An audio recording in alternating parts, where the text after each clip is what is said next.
no, no, no. Trinidad is the land of calypso. Jump high, jump low. Trinidad is the land of calypso. Pleasant good afternoon to you out there in Britain. Pleasant good day to those who are not yet afternoon. My name is Hollis Liverpool, and I'm talking to you straight from Trinidad and Tobago. I'm a professor at the National University of Trinidad and Tobago. It's a pleasure to be talking to you this morning or this afternoon for you on Africanisms and the carnival and how the African culture has fed into the carnival and the instruments, etc., and the origins of the carnival that we have and we celebrate nowadays. That calypso I began by is by a roaring lion, and he was saying that Trinidad is the land of calypso. And many people believe that carnival and calypso came from Trinidad and Tobago. But I have news for them. If Charles can show me that map of Africa, you'll see Africa below there, and you'll see the Mediterranean Sea. That's that Mediterranean Sea. And you see Egypt around here. That's Egypt on top of here. And the carnival began in Egypt. When we think of carnival, we are thinking about Egypt. Egypt is the mother of the carnivals. And all history shows that the carnival went from Egypt across the Atlantic Sea up to Greece and to Rome and Italy here, etc. And then from here, from Greece, it went across to Europe. It also went from Africa, from Egypt here in Africa, down to West Africa on the other side here, down to West Africa on this other side here, it also went. So the carnival went up to Greece and across to Europe, and from Egypt, it went straight down, crossing the Sahara, going down to all these countries in West Africa, Nigeria, Ghana, etc., Mali, and so on. That's the root of the carnival. So for those of us who are interested in carnival and do not understand, Egypt is the mother of the carnivals, and all history shows that from Greece to Europe to Spain to France to Austria and all those European countries, that's where the carnival went. Many people believe it came from France. Last week, Wednesday, we spoke about the French influence and the Spanish influence and the English influence. But actually, the carnival is an African thing from Egypt. Now, if we study mask and masking, you will see that mask and masking preceded the history, written history in Africa. All this mask and masking, spirit transformations. And from West Africa, our African people, our African ancestors, brought the carnival crossing the Atlantic Ocean, and brought the carnival during the period of enslavement. They brought the carnival to the Caribbean, especially to Trinidad and Tobago. And I mentioned on Wednesday why it developed so quickly and so fast and such great focus in Trinidad and Tobago, because of the presence of Africans, where most people had Creoles, etc. Trinidad had Africans because enslavement started very late in Trinidad. And so Trinidad was blessed with some native Africans, and they started the carnival. So to the carnival came the Congos, the Yorubas, those Yorubas from West Africa, the Igbos. In Trinidad, we had a lot of Igbos and Yorubas. The Yoruba culture, the Igbos, the Dogon people, the Temne, the Radas, the Popos and the Dahomey. And Nigeria is filled with all those things and filled with all those tribes, and especially Nigeria itself had so many carnivals itself, like the Gelede Festival and the Egungun Festival in Nigeria. Would you believe it? They have carnival there for 17 days. Think of Britain having carnival for 17 days. And the Gelede Festivals in Nigeria. And the Ipa Festivals in the north of Nigeria. And I'm glad that when you began to show this lecture this morning, I saw you having stilt dancers, tall up in the air, stilt dancers. And most carnivals have them. But most people don't know that all those stilt dancers, they call them gagalo stilt dancers in Africa. All those stilt dancers, this is an African tradition. We call them in Trinidad Moko Jambi. Most people call them Moko Jambi. But here the name, Jambi. And if you look at the word Jambi, our African people name them so well in Trinidad. Now, when I speak of Africans also, I'm speaking about the African people in Trinidad. You know, some people don't see them as Africans. They are Africans. And the Jambi, we call them Jambi because a Jambi is a spirit. We call spirit Jambis in the Caribbean. And Moko is a diviner. So when we see the Jambi on those tall stilts, that's African. And what they are doing is They are overseeing the village. They come out very early in the morning and they oversee the village. They protect the village. So the Moko is a diviner. Moko means that he's going to divine and tell things. And Jambi is a spirit. And I'm stressing the word Jambi is a spirit because in Africa, according to African traditions, masquerades are spirits. I better repeat that. Masquerades are spirits. They are spirits joining the mundane world on Carnival Monday and Tuesday, whatever we have. And they are joining with the mundane world with the people. So every masquerade is a spirit. And that's why masquerades are very holy things, very sacred things. Think of David Brother singing, "Our Father who has given us this mass from heaven. Amen." It's a very holy thing. So Carnival for African people is a very saintly thing, special thing. It is giving thanks to God. And they did the same thing in Egypt. And we did the same thing in Trinidad, where we and the Caribbean, where we give thanks. And all these spirits come out on Carnival Day. So across to the Caribbean, and the early masquerades can be seen, Moko Jambis, straight from Africa, and warriors. We used to call them Juju warriors, and devils, and Jab Molassie. Jab Molassie is French for molasses devil. What they did was to take the molasses and paint themselves with the molasses. I'll tell you why just now. And if you go to Jamaica, you will see the Pitchy Patchy, which we converted into the Pierrot and the Pierrot Grenade. So all these are the masquerades brought from Africa straight to Trinidad and Tobago and straight to the Caribbean, and from Caribbean to Britain, etc., and to the diaspora afterwards. So Moko Jambis, warriors, spirit masquerades.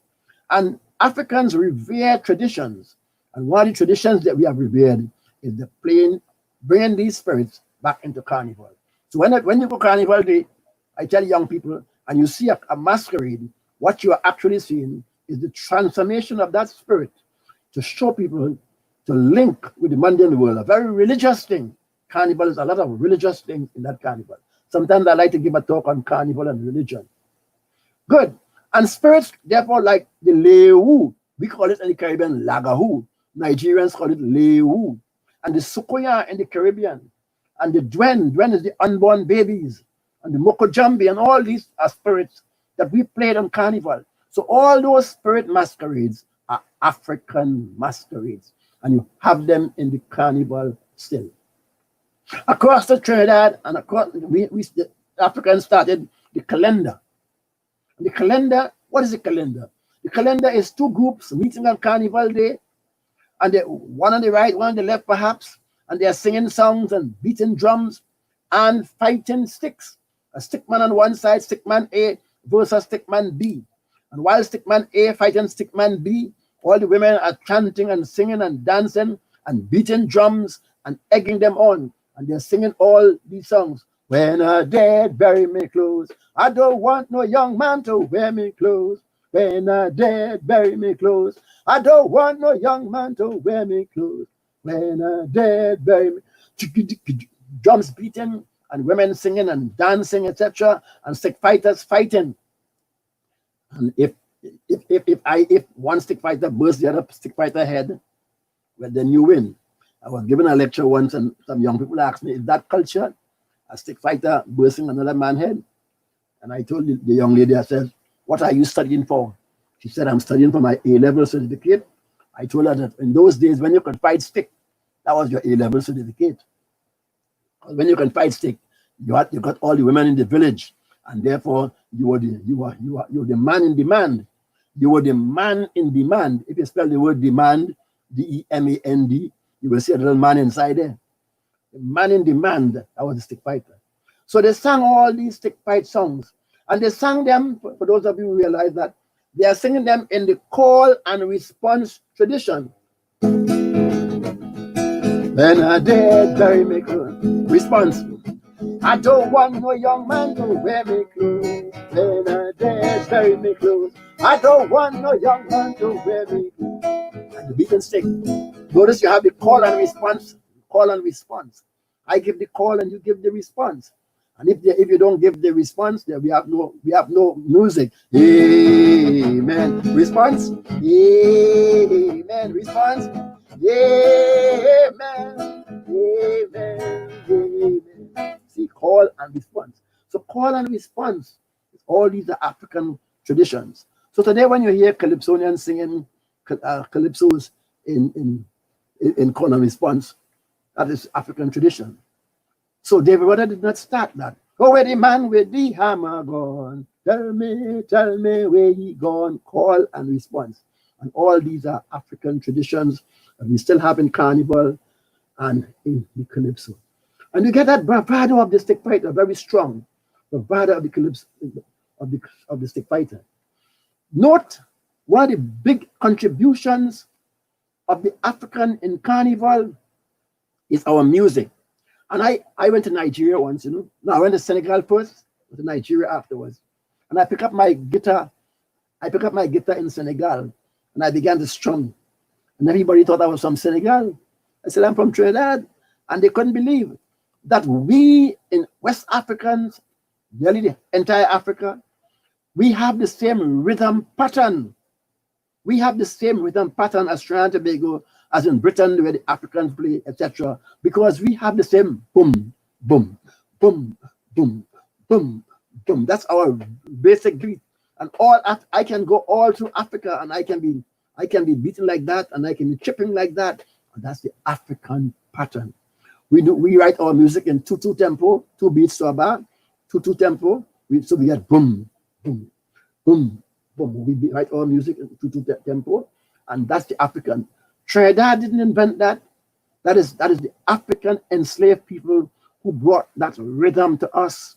So when Lion said Trinidad is the land of the Calypso, he's wrong. We may be the land of the Calypso, but that rhythm pattern is African. In fact, nearly all the music of the Caribbean is African. The son, the merengue, all those are African patterns. The cadence, even the reggae, all those are African patterns in music. So today, in our music, it's African. Let me spend a little time on our polyrhythms. We say our music is polyrhythmic.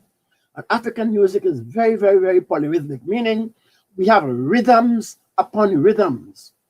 If I can bring 8 drummers and put the 8 drummers in 8 different corners of a room or of a hall, and each drummer will play a rhythm of its own. And yet when I blend all together, we can dance because we have rhythms upon rhythms. One drummer will play boom, boom, boom, boom, boom, boom. Another drummer will play boom, boom, boom, boom, boom, boom. But it's the same rhythm, yeah? But different syncopation on the rhythm. Boom, boom, boom. And next drummer will play boom, boom, boom, boom, boom, boom. And next drummer will play boop, boop, boop, boop, boop, boop.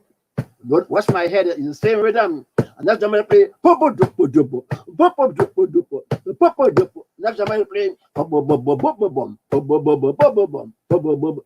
All different rhythms upon rhythm. There's a nice joke when I was reading some history of what people wrote about our music in the 17th century, and Europeans wrote that Africans have no rhythm. And they wrote Africans have no rhythm because they couldn't understand the rhythmic beat of the Africans. And while we have rhythms upon rhythms, yet we all dance together. If you go to a dance, you'll see the young people dancing boop, boop, boop, boop, boop, and older people dance boom, boom, in triple, boom, boom, boom, boom, boom, boom. So Africans are very polyrhythmic. If you study syncopation, if you study ethnomusicology, you will see that in terms of music, the African people are very rhythm. Even the gospel, if you research the gospel music, you see the same similar points, Mr. Morgan. If you look at the gospel people, you have the same music.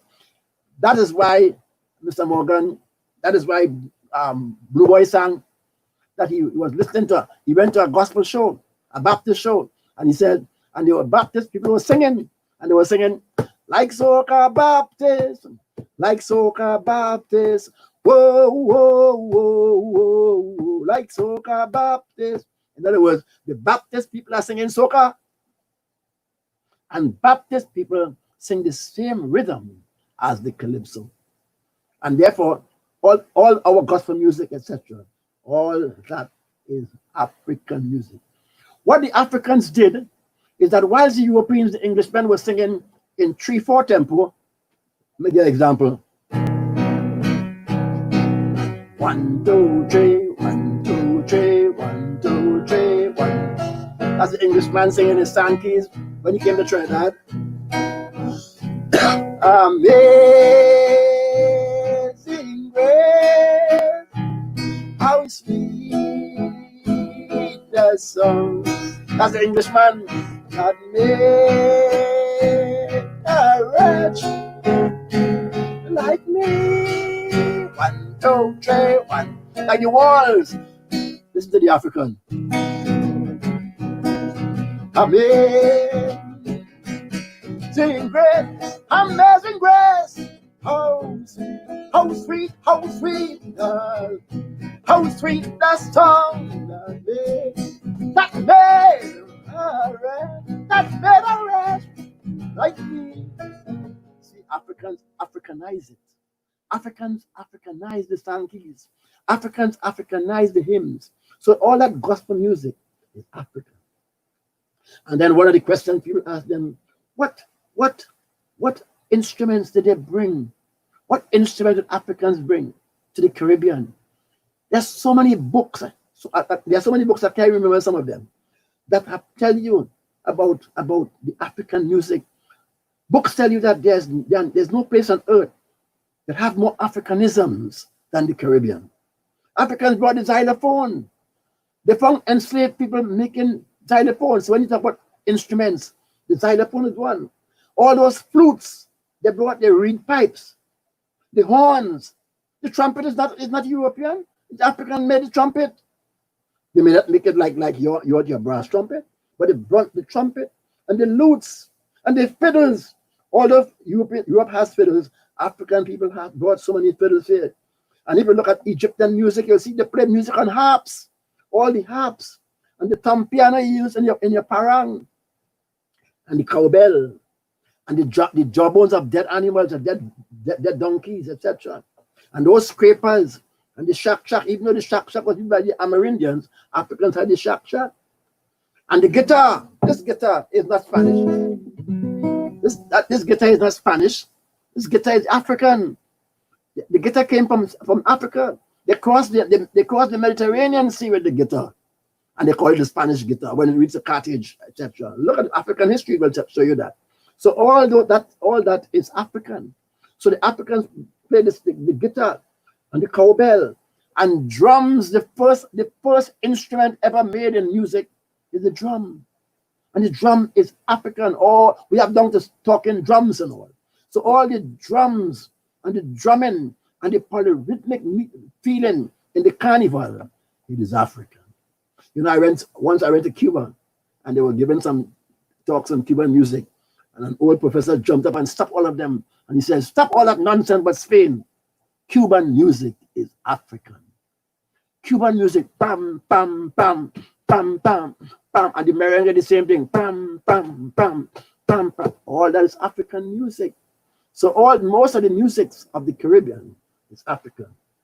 So flutes, reed pipes, horns, trumpets, lutes, fiddles, harps, lyres, thumb pianos, cowbell, jawbones of the donkeys, scrapers, shak, the guitars, the drums of all descriptions. All that is African music. And then we came and we added some of the European music like the saxophone, etc. But all that is African music. Rhythms, polyrhythmic. One of the traditions that we had in Trinidad is the griot tradition. And if you study the griot tradition, G-R-I-O-T, griot, that's the French word for those singers, that's early singers in Mali, griots of Mali. And the griot tradition spread all through West Africa, not just the Mali alone. And that tradition, those griots were singers. They were storytellers from West Africa. And those griots were able to tell the whole village the history of the village in song and in dance, etc. And our history in Trinidad and Tobago shows that in Diego Martin, which is really Diego Martin, those griots came. So we had early calypsos in Trinidad. By 1783, when the Frenchmen came, lots of griots were singing in the courtyard of Begora. And so therefore the calypso developed in Trinidad a lot because of our griot tradition. That same griot tradition from Mali, we had it in Trinidad. And they sang it in patois, and the early calypsonians, and we had chantwells, etc. So we had in Trinidad the stick fight tradition, the calendar tradition. We had the early calypsonians, we had the chantwells, we had the griots, all of them. And all these things are why, one of the reasons why the calypso and carnival developed in Trinidad. So when you hear the chantwell singing, different cultures have shaped the carnival today. And how do different cultures shape the carnival today? The basic is African. I tell people the roots are African, and the leaves and flowers are to a large extent European. Although we have plenty leaves, we have plenty flowers. So it shaped the carnival today in making it so diverse. So all the different cultures have added to the carnival. I showed you last on Wednesday how a lot of the floats and the carnival kings and the European masquerades, etc., and the European carnival and the Mardi Gras, etc., on Tuesday, our Juve in the morning, Saturday morning, the Africans, all these things have helped to make our carnival a very, very diverse thing. And if I had time, I would go into that to show you how it has shaped our carnival today, in that we have brought the Danes to Denmark with their batons, and twirling the batons. We have had the big carnival kings and queens, etc. We have had the Mardi Gras, we have an organization, we have an organized carnival, and all of these things have shaped the carnival. But you must be able to tell your children, and you must be able to see in the carnival what is African and what is European. We write music in the Englishman style, C, D, E, F, G, A, B, C. We write in the European style, but we play in African music. We write it in European style, but we sing in African rhythm. Good. You must understand too, just like in the calypso, a lot of music came in our carnival from other places, like the sun in Cuba, the work songs when you work in, or work songs in the Caribbean, the bomba of Puerto Rico, the merengue of Santo Domingo, the jongo of Brazil. All these are African musical traditions in the Caribbean and in our carnival. One of the outstanding contributions of carnival, I want to say this quickly because I don't want to leave here this afternoon without explaining you, that we have given people is satire, S-A-T-I-R-E, satire. Europeans have a little satire also, wailing songs of Britain, but satire is to a large extent African. What is satire? We call it mamagai in the Caribbean. In Trinidad, we say mamagayo. We spin the ball, we bowl a leg break. Next time we bowl an off break. We bowl a ball looking like a straight ball, but it's a leg break. And what we do in our carnival and in our songs is they are very satirical. So we say one thing, mean an annex. And that is a big Yoruba tradition. It's a big mento tradition. Jamaicans had that mento. We had it also, where we say one thing and we spin the ball. In the mento tradition in West Africa, they sing the same thing, but their pronunciations make it different. So they say the same word, but while we say the same word to meet church, we can say the same word and mean something different. So let us smut, for example, in calypso. Let us smut in calypso. I can't give you an example of smut because that is what, if I'm talking to adults, it shows you the satire in the calypso. Let me give you a good satirical song. A guy once sang a calypso called Chambers Done See, Chambers Done See, Chambers Done See what happening in the country. Chambers was the Prime Minister of Trinidad, and he's saying that Chambers can see everything. Anything you do, Chambers can see. D-O-N-E-S-W. So Chambers done see. Anything you do, Chambers see already. Chambers done see what happening in the country. But if you think he's saying that, he's saying D-U-N-C-Y. D-U-N-C-Y. Chambers done see what happening in the country.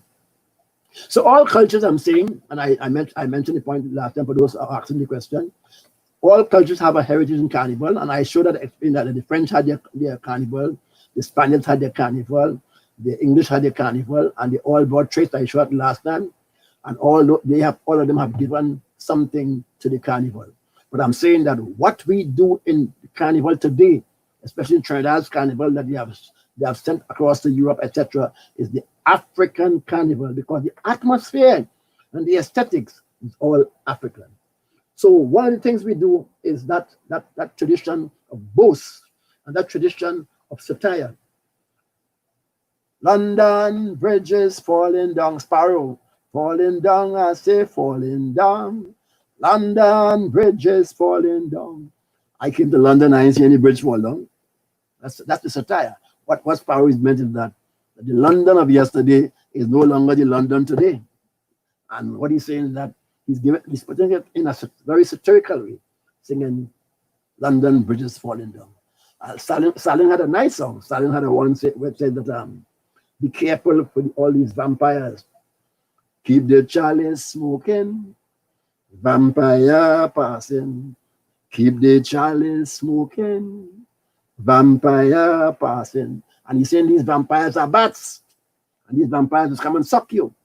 And the thing about while Stalin is singing, all the vampires are in the Calypso tent, and Stalin is singing, keep the chalice smoking, and the vampires are also singing. And that's where the satire is. Satire is, we fool people. A lot of people fool people. They spin the ball. And sometimes when tourists come to the Calypso tent, the tourists don't know what you are singing about. Why? Because we are singing very satirical songs. So the satire in the Calypso and the satire in our songs is all African.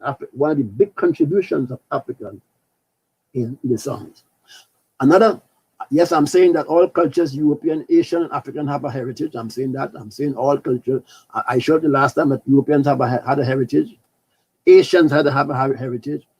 And Africans have a heritage. All of us have a heritage. And I'm saying that one of the things that in the Caribbean is that all those heritages came and met. And that's why in Trinidad especially, Trinidad had Englishmen, Frenchmen, Spaniards, Asians, Indians, and they all contributed to the kind of, it's like our foods.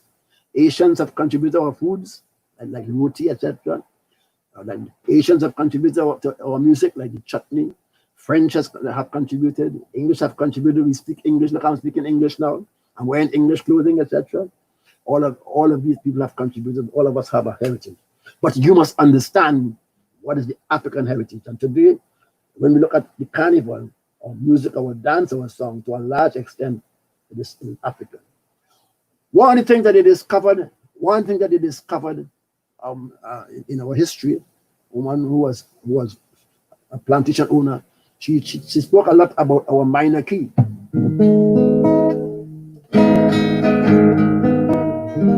Very, very sad.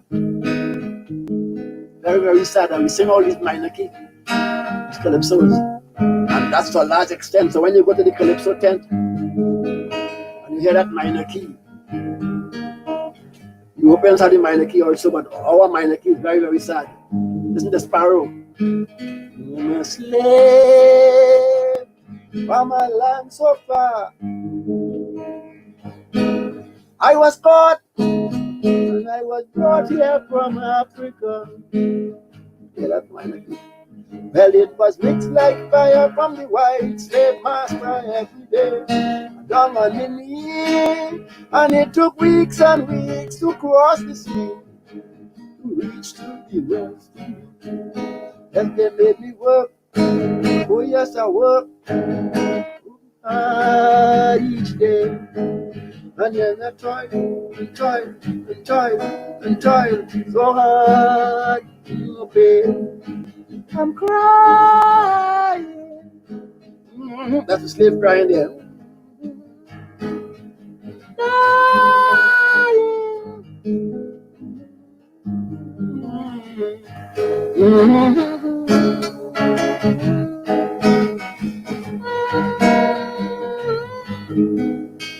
Right? I want to be free. Yeah, that minor key. And we sing a lot of that minor key in our calendar songs. We sing a lot of that minor key when we want to make the calypso sad. We sing that minor key when we are around death, etc., etc., and things, that melancholy feeling, and all that is African. So in the carnival itself, the music in the carnival, the songs in the carnival, those minor key songs, those melancholy music that we give, all that is African. Then also one of the things that we have, let's come to the masquerade. And in the masquerade, we see in every band, we see bands in the carnival. Band A coming down this street, and band B coming down that street and that boulevard, and band C coming down, crossing this street, etc. And all these bands are moving. And the Africans brought all that to the carnival. We had different groups from different plantations. Or we put them on different plantations. So they all come down for Carnival Day. And each plantation brings its own heritage and its own feeling. Each plantation is bringing its own aesthetic. Each plantation is bringing its own society. Africans had secret societies. On Carnival Day in Africa, they had all those secret societies. And all those secret societies are bringing them to the carnival. One of the most important things in the carnival that the Africans have given, one of the most important things that Africans have given in the carnival are the materials we use in the masquerade. Materials are used for the making of masks in West Africa, and all materials have values, symbolic values. So rattles and bells, they remove the character from normal humanity, so that you are no longer a human being, you're a spirit. Body paintings in your body are sacred. They link the masker to the world of the ancestors. Colored cloth, like in the Egungun masquerade in Africa, colored cloth reflect the secrets and the signs of the secret society. Decorative calabashes, they commemorate victories or hunting parties, etc. They demonstrate power, like in the Dahomey. War shirts, they call them Batakari. War shirts describe the people. They are especially Akan-speaking peoples. And amulets and helmets and weapons in the warriors, they all depict warriors and warmongers and war. So everything the Africans wore have a meaning. Everything they wear has a meaning. Then among the Akans, the masks represents people who have been killed, and they put round gold plaques on their chest, like in the leg jardin. And those round gold plaques on your chest show where the spirits leave, the body. And when they put their lips, the lips are large, etc. Round bulging eyes and lips around the mouth sculpted to symbolize where the souls leave the body. So they have all these big lips, etc., to show where the souls leave the body, because you're a spirit. Everything has a meaning. Oh, we have a lot of feathers. Feathers show the power of the spirit to fly, or the spirits fly. So we wear flat feathers. We don't wear feathers like most European masquerades to show off our bodies, etc. But feathers show us that vaunting spirit to fly in all directions. And then beads. Why do Africans wear beads? Beads as ornaments date back to antiquity in Africa.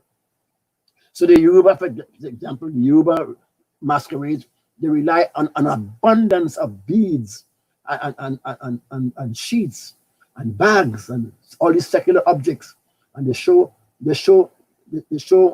antiquity. Cowrie shells. Africans use cowrie shells for money and all. C-O-W-R-I-E, cowrie shells. Cowrie shells and mirrors. A lot of mirrors on the masquerade. It's not to make you look pretty, but mirrors and cowrie shells, they represent eyes that allow the spirits to see in all directions. So when you see an African king coming down with all these shells and glass, etc., he's showing you that this spirit sees in all directions. These feathers are able to fly in all directions, etc.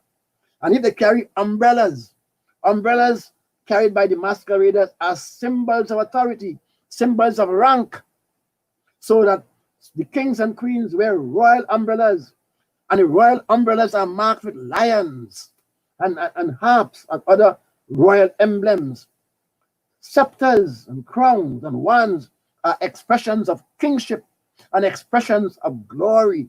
And when they wear staffs in their hands, the staffs especially, and sometimes they put carved birds, and they are the tools of the diviners and the doctor priest. So what I'm saying to you is that all these, every item in the masquerade, every material in the masquerade for African people has a meaning. Today, many people wear masks and they don't understand, but everything has a meaning. So today, therefore, when we look at the masquerade in Africa, what you are seeing, therefore, is African carnival, and to a large extent, our carnival in the Caribbean and in the diaspora is African in character. So thank you very much, and I'm open to questions.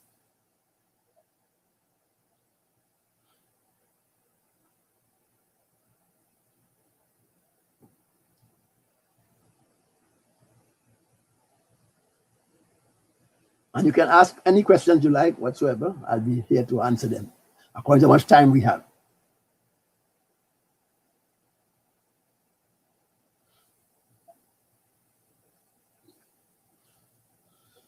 So the questions we ask questions about the instruments, we answer that.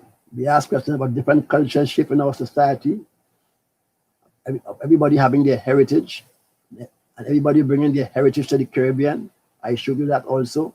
And in the carnival, carnival is very, very diverse because we pull from all different characters, etc. So we have the European Mardi Gras, we have the African Juve, etc. The lost story of Ash Wednesday, I don't know what you mean by the lost story of Ash Wednesday, but Ash Wednesday was given to us by the European carnivals, because when we started to have carnivals in Europe, we celebrated Carnival on the Monday and Tuesday before Ash Wednesday, etc. We buried that spirit, and we still have buried that spirit at Raval in Dominica. But we also had it in Trinidad, where we bury the spirits. We bury the spirits on Carnival Sunday night. And Ash Wednesday, we bury the spirit because all the spirits have to return back to where they came from. Even in the calendar, the stick fight, that spirit is on the stick. We pray and get the spirits on the stick for our stick fights in the calendar. Notice that the entire carnival in the Caribbean has very common things in our history. So at the end of carnival, we send the spirits back to where they came from. We thank them and they go back home. And we have where we bury the spirits again in carnival. In England, you mightn't have that because but in Dominica has a lot of that, where they bury the spirits in Dominica.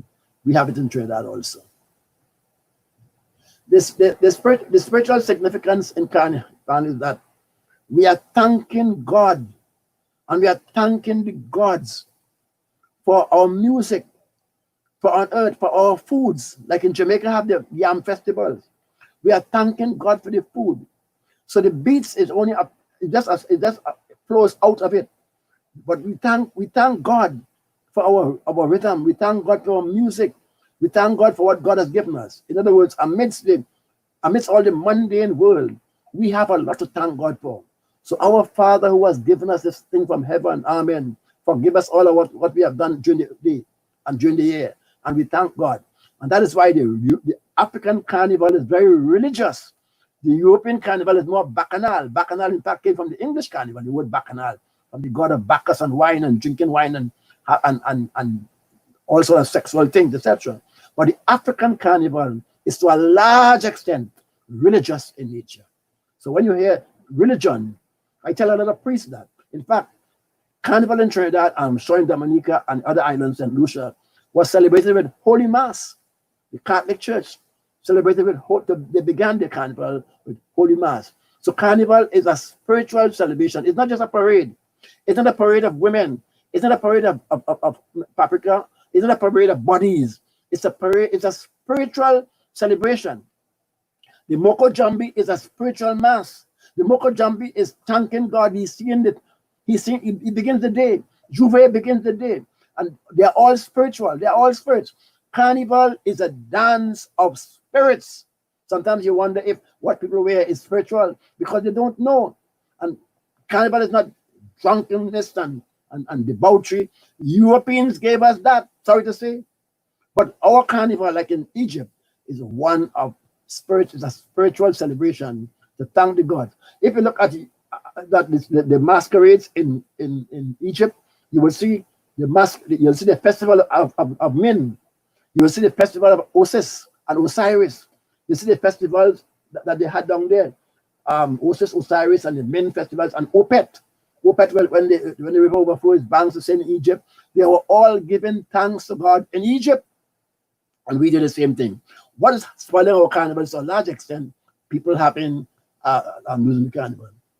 Louis, you're asking the carnival has lost its roots and gone to political? I don't think so. Carnival is always politics. Some people feel politics is parties that we got from Europe. Politics, we have always had politics. Africa always had politics. And Trinidad always had politics. Politics is not what is going on in England and Europe and etc. Politics is how we live. Politics is the art of how we live and govern ourselves. So carnival always have politics and etc. So politics is very important. Lisa, you're asking if carnival has changed on a spiritual level. Yes, that's changed. It has changed from a spiritual level. Not today so much crime, etc. But carnival has changed on a spiritual level because people don't know. People don't know that when people had carnivals here, it was a very spiritual thing. So today, a lot of people emphasize the rum and the party and the sex and the drumming and the eating and fetting, etc. I do not even know why so much bloodshed.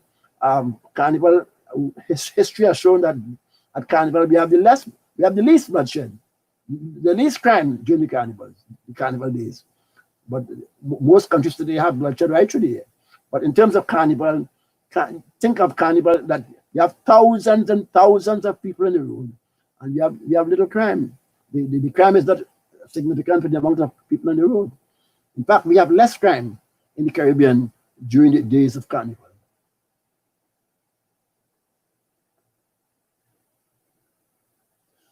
It's always a pleasure to talk about Carnival because I want to emphasize that Carnival is not a sexual thing. It's not a rum drinking thing. It's not a money making thing. It's not a thing to pull off the chains of people. Carnival is something to tell God in our way. Africans are telling God in their way, thank you for the food. Thank you for life. Thank you for my breath. Thank you for allowing me to be alive. And therefore, I thank you for being here. And I celebrate. This is my way of celebration. That is the carnival. That especially is the African carnival.